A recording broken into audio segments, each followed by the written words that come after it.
Hello good morning friends. देखो 11th class में जो आज का अपना नेक्स्ट टॉपिक है वो है एनिमल सेल्स। अपने कोशिका सिद्धांत, प्लांट सेल्स के स्ट्रक्चर के बारे में अपन पिछली वीडियो में पढ़ चुके हैं। आज का जो अपना टॉपिक है वो है एनिमल सेल्स, जंतु कोशिका। अब देखो जंतु कोशिका क्या होती है, इसकी अपन संरचना सहित स्ट्रक्चर देखेंगे कि पादप कोशिका और जंतु कोशिका में अपन डायग्राम के द्वारा संरचना में अंतर भी अपन देख सकते हैं।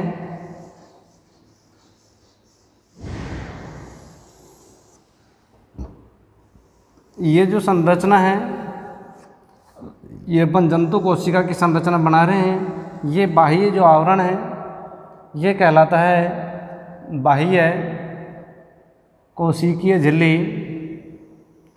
यह अंतः कोशिकीय झिल्ली दोहरी झिल्ली युक्त आवरण होता है। ये दोहरी झिल्ली युक्त आवरण ही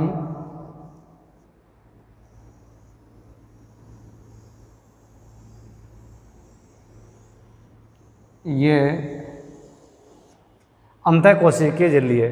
अब देखो अपन ने जो चित्र बनाया था पादप कोशिका का, उसमें जो केंद्रक बनाया था वो परिधि की ओर साइड में स्थित बनाया था, क्योंकि पादप कोशिकाओं में रिक्तिका बड़े आकार की होती है, जबकि जंतु कोशिकाओं में रिक्तिका या तो अनुपस्थित होती है या बहुत ही छोटी होती है। इसलिए जो केंद्रक होता है वो लगभग कोशिका के सेंटर पॉइंट में होता है, लगभग मध्य में स्थित होता है।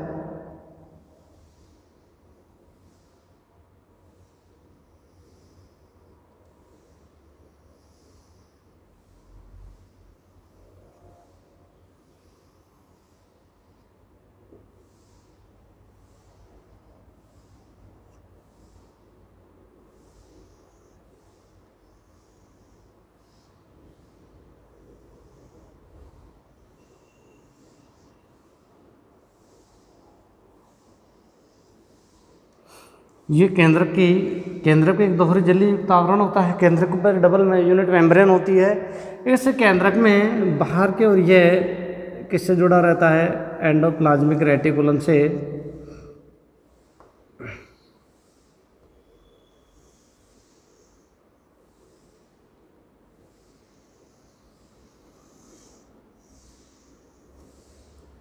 इस पर राइबोसोम के कण लगे हुए होते हैं। ये जो राइबोसोम के कण हैं, ये राइबोसोम के कण ही प्रोटीन संश्लेषण का कार्य करते हैं। जगह जगह इसमें माइटोकॉन्ड्रिया स्थित होती हैं। ये माइटोकॉन्ड्रिया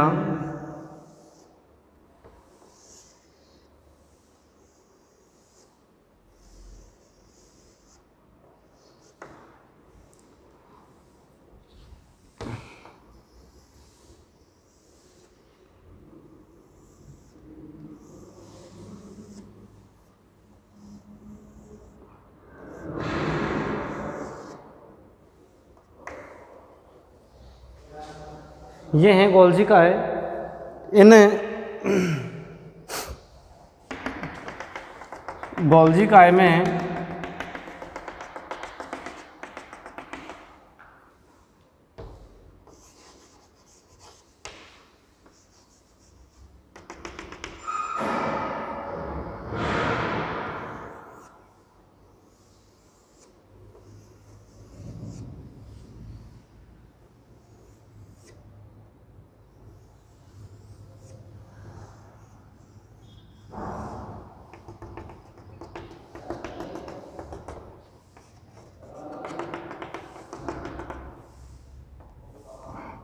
अब देखो केंद्रक के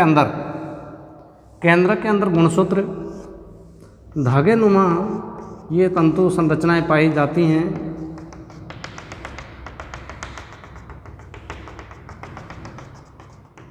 अब देखो इसका नामांकन देख लेते हैं। ये बाह्य झिल्ली पर जो उभारनुमा संरचना पाई जाती है ये माइक्रोविलाई या सूक्ष्म विलाई कहलाती हैं। ये बाह्य कोशिकीय झिल्ली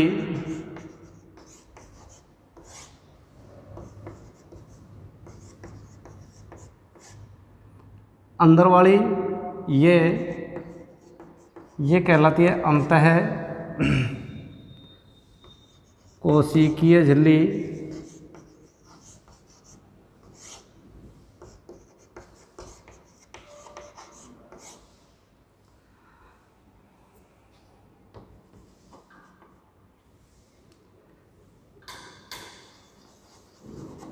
ये इसमें केंद्रक पर जो तारे जैसी संरचना होती है ये कहलाती है सेंट्रोसोम तारकाय।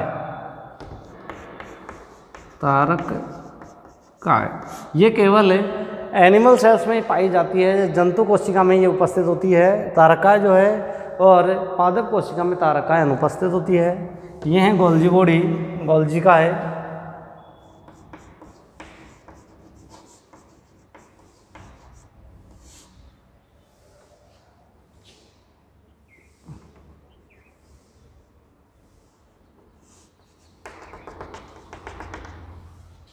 ये है लाइसोसोम।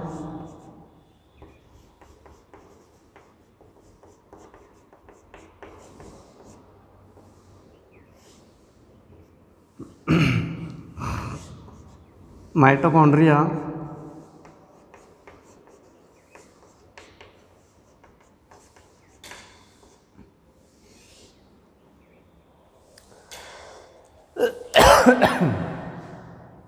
केंद्रक,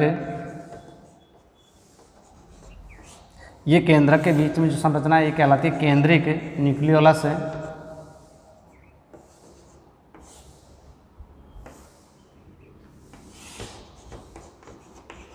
गुणसूत्र,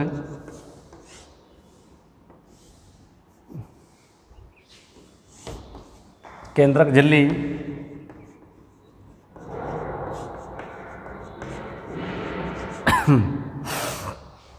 और ये इसके अंदर जो द्रव्य भरा रहता है ये कहलाता है कोशिका द्रव्य। ये इस तरह से कोशिका द्रव्य। इस प्रकार से डायग्राम का नाम एनिमल सेल्स,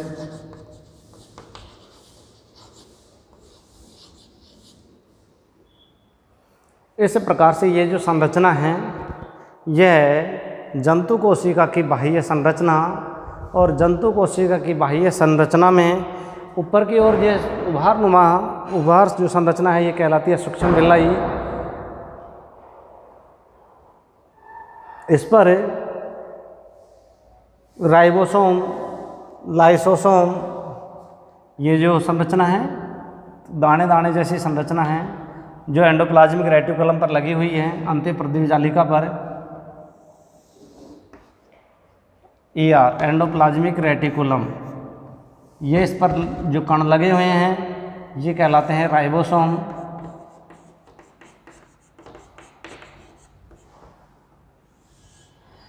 तो देखो ये एक बाह्य संरचना है जंतु कोशिका की। अब इस जंतु कोशिका की बाह्य संरचना के आधार पर अपन प्लांट सेल्स और एनिमल सेल्स में थोड़ा डिफरेंस करते हैं, अंतर करते हैं कि पादप कोशिका और जंतु कोशिका में अंतर क्या है। तो इस अंतर को अपन देखने के लिए एक थोड़ा 2 कॉलम बना के और उनमें डिफरेंस लिख लेते हैं कि एनिमल सेल्स और प्लांट सेल्स में क्या अंतर है। देखो पादप कोशिका और दूसरा है जंतु कोशिका कि वैसे तो अपन इनको चित्र को भी देखे पादप कोशिका और जंतु कोशिका में, एक तो पादप कोशिका में बाह्य जो आवरण होता है सबसे बाहरी आवरण वो क्या कहलाता है कोशिकीय भित्ति जो सेलुलोज से बनी होती है। इसमें कोशिकीय झिल्ली होती है जो किसकी बनी होती है, इसमें जीव द्रव्य के चारों ओर प्लाज्मा झिल्ली पाई जाती है। और जंतु कोशिका में पर्णहरित क्लोरोफिल का अभाव होता है, जबकि प्लांट सेल्स में क्लोरोफिल पाया जाता था। इनमें रिक्तिकाएँ छोटी बिल्कुल नामात्र की या फिर अनुपस्थित होती हैं, इसलिए जो केंद्रक होता है कोशिका के कहाँ होता है, मध्य में पाया जाता है। तो इसमें थोड़ा सा अंतर है, देख लीजिए। पादप कोशिका में कोशिका भित्ति उपस्थित और इसमें अनुपस्थित। शॉर्ट रूप में अपन डिफरेंस लिख रहे हैं कि पादप कोशिकाओं में जो बाह्य कोशिकीय आवरण होता है वो कहलाता है कोशिका भित्ति, जबकि जंतु कोशिकाओं में कोशिका भित्ति का अभाव होता है। जंतु कोशिकाओं में कोशिका भित्ति नहीं पाई जाती। नेक्स्ट जो डिफरेंस है वो डिफरेंस है कि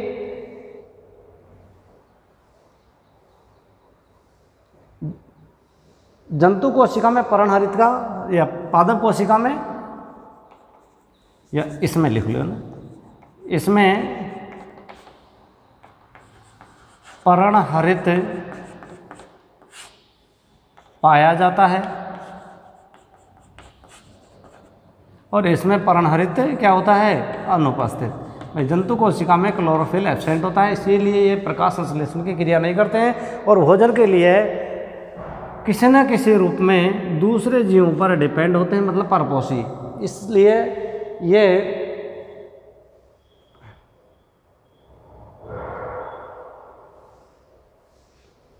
नेक्स्ट ये स्वयंपोषी होते हैं। क्या होते हैं, स्वयंपोषी। और प्लांट्स जो एनिमल्स हैं वो क्या हैं, परपोषी। क्यों, क्योंकि इनमें क्लोरोफिल प्रेजेंट होता है जो प्रकाश संश्लेषण की क्रिया संपन्न कर लेते हैं, और इनमें क्लोरोफिल एब्सेंट होता है इसलिए प्रकाश संश्लेषण की क्रिया नहीं कर पाते, और इसीलिए क्या होते हैं, ये परपोषी होते हैं, पैरासाइट होते हैं। नेक्स्ट नंबर है नंबर 4 कि पादपों में केंद्रक रिक्तिकाएँ। पहले रिक्तिका वाले अंतर देख लीजिए। इसमें रिक्तिका बड़ी होती हैं, इनमें रिक्तिका छोटी या अनुपस्थित होती हैं, छोटी या अनुपस्थित होती हैं। तो ये हुआ चौथा अंतर कि पादपों में रिक्तिका जो होती है बड़ी होती है और जंतुओं में रिक्तिका जो है छोटी होती है। अब देखो रिक्तिका जब आकार में बड़ी होती है इसलिए केंद्रक क्या होता है, केंद्रक की जो स्थिति है वो परिधीय होती है, और जंतु कोशिका में केंद्रक क्या होता है, मध्य में होता है।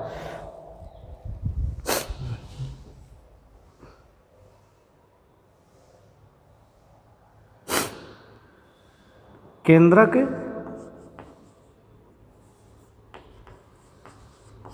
कोशिका भित्ति की ओर होता है, और इसमें केंद्रक कोशिका के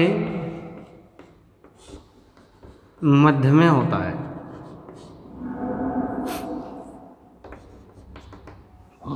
नेक्स्ट 6 नंबर, ये स्टेप बाय स्टेप अपन देख रहे हैं कि पादप कोशिका और जंतु कोशिका में जो अंतर हैं कि इसमें संचित जो भोजन है वो ग्लाइकोजन के रूप में पाया जाता है पादप जंतुओं में, और पादपों में संचित भोजन स्टार्च के रूप में पाया जाता है। संचित भोजन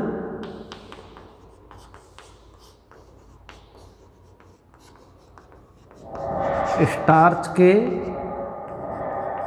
रूप में होता है, और इसमें संचित भोजन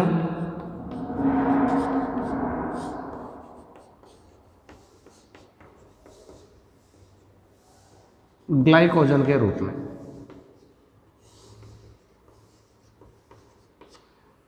भाई जंतु कोशिकाओं में जो भोजन संचित भोजन होता है वो किसके रूप में होता है, ग्लाइकोजन के रूप में, और पादपों में जो स्टोरेज जो भोजन है वो स्टार्च के रूप में पाया जाता है।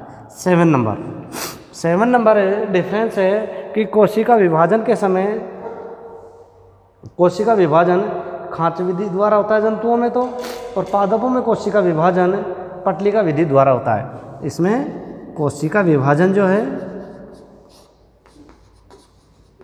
विभाजन पटलिका विधि द्वारा,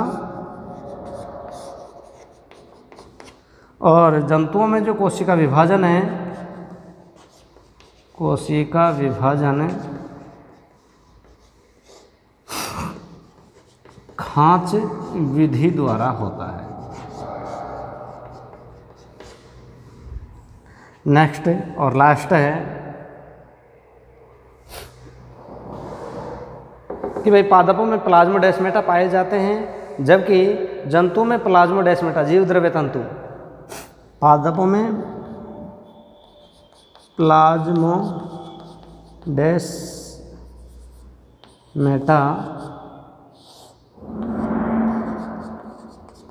पाए जाते हैं और जंतुओं में इसमें नहीं पाए जाते। ये पादप कोशिका और जंतु कोशिका में कुछ डिफरेंस हैं कि पादप कोशिका में जो कोशिका के बाह्य आवरण जो होता है, जैसे ये वाला जो है वो बाह्य आवरण जो क्या कहलाता है, कोशिका भित्ति। तो पादपों में तो कोशिका भित्ति उपस्थित होती है, बाकी जंतुओं में ये बाह्य जो आवरण है कोशिका भित्ति नहीं है, ये कोशिका झिल्ली है, जिसको बाह्य कोशिका झिल्ली के नाम से अपन जानते हैं। और सेकंड जो अंतर है, सेकंड जो डिफरेंस है वह है कि पादपों में एक क्लोरोफिल वर्णक होता है, पर्णहरित पाया जाता है, जिसके कारण प्रकाश संश्लेषण की क्रिया के द्वारा ये पादप अपना भोजन निर्मित स्वयं कर लेते हैं, जबकि जंतुओं में क्लोरोफिल है जो एब्सेंट होता है, जंतुओं में पर्णहरित नहीं पाया जाता। क्लोरोफिल की उपस्थिति के कारण प्रकाश संश्लेषण की क्रिया के द्वारा भोजन निर्मित कर लेते हैं, इसलिए पादप क्या होते हैं, स्वयं पोषी होते हैं, क्योंकि अपना भोजन जो खुद बना लेते हैं और ये भोजन के लिए दूसरों पर डिपेंड होते हैं, इसलिए ये क्या कहलाते हैं, परपोषी। नेक्स्ट है पादपों में रिक्तिका जो है आकार में बड़ी होती है। रिक्तिका यहाँ अपन ने रिक्तिका इस तरह से बड़े आकार में बनाई थी प्लांट सेल्स में। रिक्तिका बड़ी होने के कारण जो केंद्र के जो साइड में कोशिका भित्ति की ओर खिसक जाता है। रिक्तिका बड़ी होती है और इसमें है जो रिक्तिका छोटी है बिल्कुल अनुपस्थित होती है, क्योंकि इसके में जैसे अपन डायग्राम में रिक्तिका का डायग्राम ही नहीं दर्शाया। नेक्स्ट है केंद्र कोशिका भित्ति की ओर होता है, क्योंकि जैसे रिक्तिका जब बड़ी होती है तो केंद्र साइड में खिसक जाता है या परिधीय होता है स्थिति जो इसकी है। और इसमें जो है जंतुओं में कोशिका भित्ति नहीं पाई जाती, बाकी जो केंद्र की स्थिति है वो कोशिका के मध्य में सेंट्रल पॉइंट में होता है, क्योंकि इसमें रिक्तिका अनुपस्थित होती है। नेक्स्ट है जो संचित भोजन होता है पादपों में वो किसके रूप में होता है, स्टार्च के रूप में, जबकि जंतुओं में जो संचित भोजन स्टोरेज फूड है वो ग्लाइकोजन के रूप में कोशिका में संग्रहित होता है। कोशिका विभाजन जो पटलिका विधि द्वारा होता है पादपों में। पटलिका विधि जैसे सेल डिवीजन होगा, सेल डिवीजन में पटलिका विधि इस तरह से कोशिका से 2 कोशिकाएं बन जाएंगी। जंतुओं में ये कोशिका विभाजन खांच विधि के द्वारा होता है। इस तरह से पहले ये खांच बनती है, ये खांच धीरे धीरे आगे वृद्धि करती हुई एक कोशिका से 2 कोशिकाओं में बढ़ जाती है। तो इसका मतलब जो कोशिका विभाजन है जो पादप कोशिका में कोशिका पटलिका विधि के द्वारा और जंतुओं में कोशिका विभाजन खांच विधि के द्वारा होता है। नेक्स्ट जो डिफरेंस है, पादपों में प्लाज्मोडेस्माटा पाए जाते हैं, जीव द्रव्य तंतु, जिनके द्वारा एक कोशिका का जीव द्रव्य दूसरी कोशिका के जीव द्रव्य के द्वारा जोड़ा रहता है। बाकी जंतुओं में ये प्लाज्मोडेस्माटा नहीं पाए जाते। तो इस प्रकार से ये आज अपन ने जो पढ़ा है पादप कोशिका एंड जंतु कोशिका में जो डिफरेंस है वो पढ़ लिया। पादप कोशिका जंतु कोशिका में डिफरेंस आप इस तरह से चार्ट बना के, और प्लांट सेल्स और एनिमल सेल्स का अपन जो डायग्राम बनाए उस डायग्राम को इस तरह से सूक्ष्म विलाई होते हैं, ये जो अवशोषण की दर को बढ़ाने का कार्य करते हैं। ये कोशिका के अंदर कोशिका द्रव्य पाया जाता है। ये सेंट्रोसोम होता है तारकाय, ये केवल जंतु कोशिकाओं में पाया जाता है, पादप कोशिकाओं में ये नहीं पाया जाता। इसको भी अपन एक अंतर के रूप में लिख सकते हैं। और नेक्स्ट जो यदि चाहो तो कि भाई जैसे नेक्स्ट नवा अंतर लिखें, इसमें तारकाय सेंट्रोसोम तारकाय अनुपस्थित होता है, जबकि इसमें तारकाय उपस्थित होता है।